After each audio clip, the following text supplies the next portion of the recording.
Ce programme vous est présenté par la région Grand Est. Face à la crise sanitaire, le Crédit Mutuel prend des mesures exceptionnelles pour ses clients professionnels et entreprises. Rendez-vous sur creditmutuel.fr.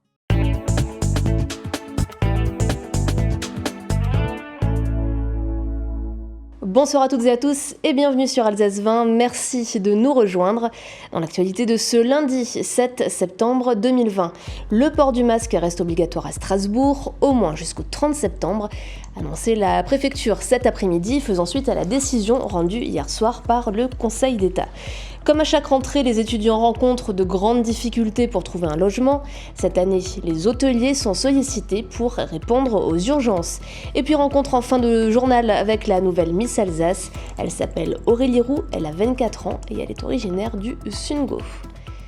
C'est donc le feuilleton de ces derniers jours. Le port du masque à Strasbourg reste finalement obligatoire au moins jusqu'au 30 septembre. Le Conseil d'État avait validé tard hier soir le principe de l'arrêté préfectoral du 28 août. Concernant les 12 autres communes barinoises de plus de 10 000 habitants où le port du masque était également obligatoire, des aménagements seront opérés, seules certaines zones seront concernées. Un arrêté sera rendu commune par commune dans les prochaines heures. À Ilkirch-Grafenstaden, troisième commune de l'Eurométropole de Strasbourg, les 27 000 habitants devront porter le masque dans une cinquantaine de zones de la commune, comme nous l'explique Thibaut Phillips, le maire. Pour qu'une décision soit valable et qu'il y ait une adhésion de la population, il faut qu'elle soit raisonnée et raisonnable. Et aujourd'hui, je pense que le masque partout, tout le temps, c'est pas forcément toujours raisonné et raisonnable. Alors que l'imposer dans des lieux où il y a des problèmes de distanciation, là, je pense que c'est raisonné et raisonnable. Les différentes zones que nous, on demande à Ilkirch-Grafenstaden, c'est sur les parvis d'établissements scolaires, c'est également devant les établissements recevant du public, sur les arrêts de tram, les arrêts de bus, et aussi dans les parcs et jardins pour pouvoir protéger aussi à la fois les plus jeunes et les plus anciens. L'idée, c'est que dès demain matin, il y ait des zones et qu'ensuite on puisse adapter les choses aussi si éventuellement il y a des discussions qui se font en conseil municipal jeudi soir. Propos recueillis par Cécile Motz. Alors que la rentrée universitaire approche, la situation de nombreux étudiants reste plus que précaire. Faute de pouvoir trouver un logement, certains se retrouvent à la rue. Pour les aider, l'association étudiante AVGES lance un dispositif d'urgence adapté à la crise sanitaire. Un reportage de Camille Roland. Bonjour Abdelak, tu me suis ? On y va ? Arrivé à Strasbourg le 16 août dernier, cet étudiant algérien de 28 ans n'a toujours pas trouvé de toit pour sa rentrée à l'université. Et ce n'est pas faute d'avoir cherché. J'ai essayé partout sur le site Le Bon Coin, j'ai essayé par le Crous, j'ai essayé sur le site Se Loger. J'ai vraiment galéré de trouver un logement, j'ai fait plein de dossiers, j'ai vu plein de visites, mais aucune réponse. Certaines personnes disent que votre dossier a été pas accepté, je sais pas pourquoi, pourtant j'ai deux garants. Après une première année de master en Roumanie, il souhaitait terminer ses études en France pour ensuite réaliser son rêve, créer sa propre entreprise.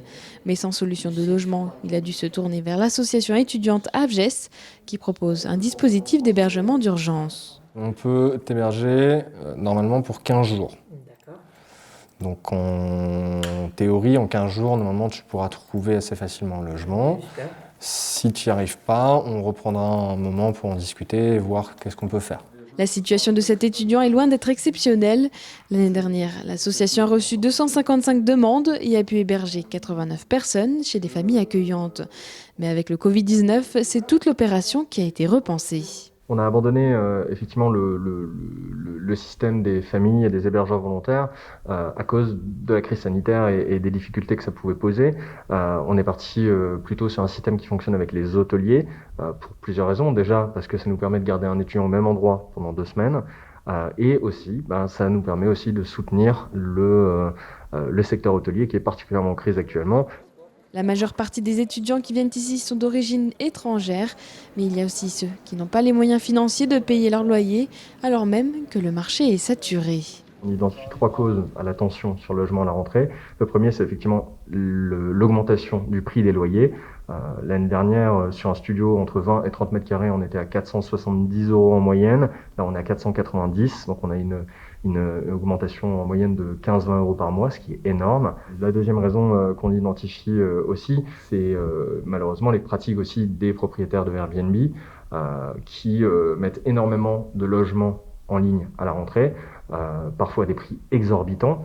Et la troisième raison qu'on a identifiée, c'est aussi des problèmes de racisme, parce que il y a énormément d'étudiants qui nous confient leurs difficultés à ne serait-ce qu'avoir une réponse quand ils envoient un mail à un propriétaire et à qui voilà, on fait très clairement comprendre que louer un Africain ou louer un Asiatique, c'est pas quelque chose qu'ils souhaiteraient. Voilà. Donc ça, c'est quelque chose qui peut être extrêmement difficile pour certains étudiants à la rentrée. Pour l'instant, quelques hôtels ont répondu à l'appel, mais pas de quoi suffire à répondre aux demandes de plus en plus nombreuses chaque année. L'Alsace a une nouvelle ambassadrice. Aurélie Roux, originaire du Sungo, a été élue Miss Alsace. L'élection s'est déroulée vendredi soir à Échaud en présence de Clémence Bottineau, Miss France en titre. Adrien Laby et Cécile Motz reviennent sur cette soirée. La candidate qui portait le numéro 13, Aurélie Roux. L'émotion se lit sur le visage de la toute nouvelle Miss Alsace.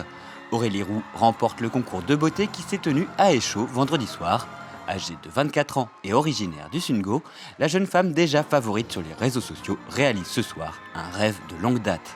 C'est un rêve qui m'est venu lorsque j'ai eu 18 ans. J'ai essayé de tenter l'aventure Miss Alsace, mais j'ai remarqué qu'il me manquait la maturité, donc j'ai préféré ne pas continuer mon aventure. Et là, j'ai 24 ans, c'était ma dernière année pour me présenter, donc je me suis dit, j'y vais, allez.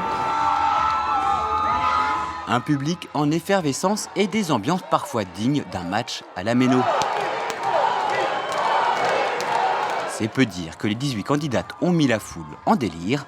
Pour Sylvie Tellier, directrice de la société Miss France, l'engouement des spectateurs alsaciens augure du meilleur pour cette année de centenaire du célèbre concours de beauté. C'est vrai qu'on est dans un contexte particulier où les concours de Miss peuvent paraître très superficiels parce qu'évidemment il y a des choses beaucoup plus graves, beaucoup plus sérieuses. Mais ces élections de Miss contribuent aussi à apporter du rêve. Pour Aurélie Roux, l'aventure ne fait que commencer. Dès aujourd'hui commence sa préparation pour l'élection nationale. On fait du sport, ça je le redirai jamais assez, c'est important le sport. Et puis on se prépare aussi mentalement parce qu'on va être soumise, c'est une compétition. Donc les critiques, la gestion des réseaux sociaux, tout ça c'est des domaines nouveaux qu'il va falloir apprivoiser très rapidement. Mais voilà, le comité Miss Alsace fait un travail exemplaire et je m'inquiète pas pour Aurélie, ça ira. L'élection de Miss France se déroulera au Puy du Fou en décembre. Et qui sait si 8 ans après Delphine Vespizer, Aurélie Roux ne mettra pas l'Alsace à nouveau sous le feu des projecteurs. Et pour en savoir plus sur Aurélie Roux, c'est tout de suite avec l'interview grand format de Lionel Augier.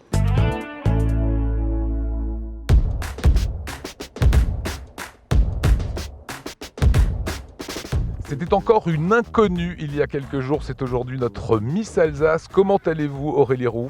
Très bien, et vous ? Moi je vais très très bien, vous êtes charmante, vous étiez d'ailleurs notre choix, hein. On avait regardé à peu près toutes les filles. Racontez-moi comment s'est passée cette soirée incroyable. Hein. Déjà merci, c'est gentil. Cette soirée était incroyable comme vous l'avez dit. On a eu beaucoup de pression avec toutes les candidates, on s'était préparé longuement à l'avance. Du coup c'était juste du plaisir, mais il y avait quand même l'adrénaline sur scène et moi j'adore ça, donc parfait. Voilà, il y avait la famille aussi qui était là pour vous soutenir. Hein. Oui, il y avait ma grand-mère, mes parents, mon petit frère et sa chérie, et ma tante et ma cousine, et mon tonton. Voilà, et ils ont fait un peu de bruit. Oui, beaucoup de bruit. C'est le cas, c'est le but en tout cas. Oui, c'est le but. En tout cas, ça m'a boosté. Voilà. Alors, qu'est-ce qu'il a fallu faire dans cette soirée ? Il y avait plusieurs tenues, il fallait bouger, il fallait aussi danser. Oui, c'est ça. On avait plusieurs tableaux, on avait répété avec du coup Yannick Turat dans le studio Rhythm and Dance à Sosheim. On a eu plusieurs tableaux avec des thèmes différents, hôtesse de l'air, soirée, robe de soirée, maillot de bain, et c'était juste du plaisir de danser. On vous voit sur les images là, vous avez l'air très à l'aise. Oui, je suis à l'aise parce que je fais beaucoup de danse déjà de base. Voilà, donc c'est déjà un atout au départ. Hein. Un petit peu, oui. Alors vous avez 24 ans, vous venez de Spechbar-le-Bas. Oui. C'est à côté d'Ilfurt, c'est ça, oui. Alsacienne par papa et martiniquaise par maman. Alsacienne des deux parents. Des deux parents. Oui, c'est mes grands-parents qui sont antillais. Ma grand-mère, elle est de Guadeloupe et mon papy, il est de Martinique. Mais ils se sont rencontrés quand ils avaient 18 ans à Mulhouse. Et vous parlez alsacien ? Un petit peu. Et vous le comprenez bien ? Comprendre, j'ai du mal quand même. Alors comment ça va se passer la suite maintenant ? C'est un changement incroyable pour vous. Comment vous voyez les choses ? Pour l'instant, je réalise pas ce qui s'est passé hier soir, j'avoue.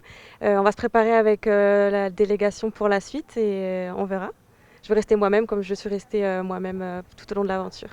Quand on vous dit, quand vous entendez votre nom, et que vous comprenez que vous allez être la Miss Alsace qui va représenter la France au mois de décembre, qu'est-ce qui se passe dans la tête? C'était surtout dans le cœur. J'avais le cœur qui battait à fond. Et finalement, quand j'ai entendu mon numéro 13 qui m'a porté chance hier soir et mon nom, c'était un étonnement et je suis fière d'être la nouvelle ambassadrice de l'Alsace. Là, à ce moment-là, tout le monde vous embrasse. Il y a la petite larme quand même? J'ai du mal à montrer mes émotions en public. J'avais la larme qui montait, mais je l'ai retenue. Et quand vous êtes arrivé ici à l'hôtel du Parc à Obernai, l'élection était faite, vous étiez Miss. Là, la pression retombe un petit peu. On pense à quoi à ce moment-là? À dormir. Et à plein de rêves, plein la tête pour la suite. Et voilà. La suite pour vous, c'est quoi? Professionnellement, vous faisiez quoi? Professionnellement, j'étais technicienne de laboratoire dans les compléments alimentaires. Et mon rêve, c'est de devenir danseuse. D'accord, là vous êtes plutôt bien parti. Alors Voilà. Aurélie, il paraît que vous étiez déjà présentée à l'élection de Miss Haut-Rhin. Oui, quand j'avais 18 ans. Avec les cheveux tout lisses, tout blonds. Oui, à l'époque, je me lissais encore les cheveux, oui. Voilà, défrisés. Et aujourd'hui, vous êtes dit quoi? C'est maintenant du naturel, je reviens à ce que je suis réellement? C'était pas forcément pour l'élection, c'est de moi-même, je suis revenue au naturel parce que j'ai réussi à plus assumer mes cheveux naturels avec... en ce moment, c'est la mode et puis même, c'est meilleur pour le cheveu, on va dire. Et puis, je me suis représentée, pas pour présenter mes cheveux, mais parce que maintenant j'ai 24 ans. À l'époque, j'avais 18 ans, je me sentais pas encore prête. Et maintenant, je le suis, c'était ma dernière année, donc voilà. Et là, vous êtes bien dans votre peau?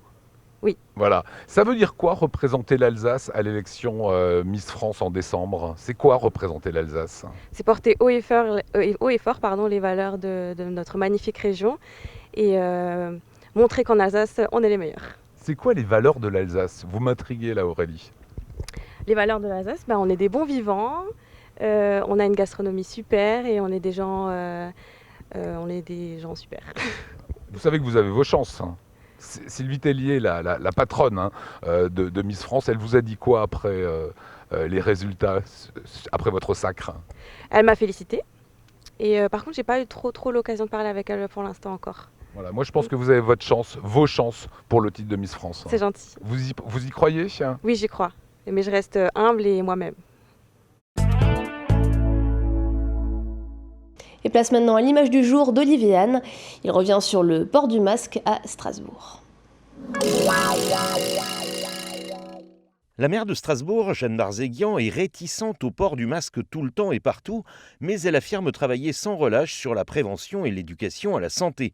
Une vaste campagne de communication a d'ailleurs débuté dès aujourd'hui dans la ville et l'Eurométropole. Si les affiches sont assez classiques, l'idée de les décliner sur des sous-bocs est originale et sans doute pertinente en Alsace.